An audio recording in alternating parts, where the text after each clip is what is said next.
ED ഉദ്യോഗസ്ഥരെ ആക്രമിച്ച കേസിൽ 10 പ്രതികളെ കൂടി തിരിച്ചറിഞ്ഞു. ദൃശ്യങ്ങൾ പരിശോധിച്ച് തിരിച്ചറിഞ്ഞ പ്രതികളെ പിടികൂടാൻ വ്യാപക പരിശോധനയാണ് പ്രത്യേക അന്വേഷണ സംഘം നടത്തുന്നത്. അതിനിടെ പിടിയിലായ പ്രതികളെ കോടതിയിൽ ഹാജരാക്കിയപ്പോൾ സമർപ്പിച്ച രേഖകളിലെ പിഴവ് മനഃപൂർവ്വമാണോ എന്ന സംശയത്തിലാണ് എൻഫോഴ്സ്മെന്റ് ഡയറക്ടറേറ്റ്.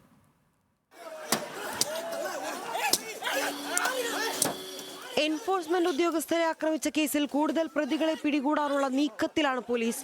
ദൃശ്യങ്ങൾ പരിശോധിച്ച് ആക്രമണത്തിൽ നേരിട്ട് പങ്കെടുത്ത 10 പേരെ കൂടി തിരിച്ചറിഞ്ഞു. ഇവരെ പിടികൂടാനുള്ള നീക്കത്തിലാണ് പ്രത്യേക അന്വേഷണ സംഘം.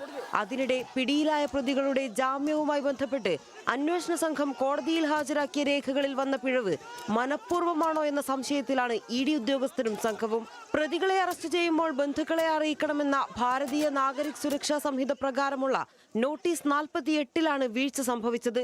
പഴയ രീതിയിൽ സമർപ്പിച്ച നോട്ടീസ് ശ്രദ്ധയിൽപ്പെട്ട മജിസ്ട്രേറ്റ് കാർത്തിക വർമ്മ 24 മണിക്കൂറിനകം തിരുത്താൻ അന്വേഷണ ഉദ്യോഗസ്ഥനോട് ആവശ്യപ്പെടുകയായിരുന്നു.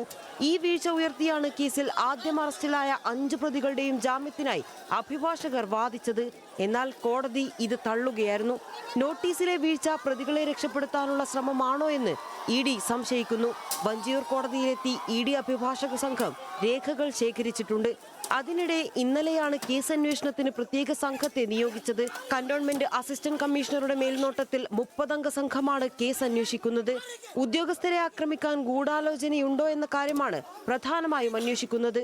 ഇതിനായി പ്രാദേശിക നേതാക്കൾ ഉൾപ്പെടെയുള്ളവരുടെ ഫോൺ രേഖകൾ പരിശോധിക്കും. നിലവിൽ ഗൂഢാലോചന സംബന്ധിച്ച മൊഴികളൊന്നും ലഭിച്ചിട്ടില്ല. ഉദ്യോഗസ്ഥർ പുറത്തേക്കിറങ്ങിയപ്പോൾ ഉണ്ടായ സ്വാഭാവിക വൈകാരിക പ്രതിഷേധമെന്നാണ് മൊഴികൾ. എന്നാൽ ഇത് പോലീസ് വിശ്വാസത്തിലെടുത്തിട്ടില്ല. അതിനിടെ സംഭവ സ്ഥലത്തെ ദൃശ്യങ്ങൾ ഹാജരാക്കാൻ ആവശ്യപ്പെട്ട് മാധ്യമങ്ങൾക്ക് അന്വേഷണ സംഘം നോട്ടീസ് നൽകിയിട്ടുണ്ട്. ന്യൂസ് മലയാളം, തിരുവനന്തപുരം.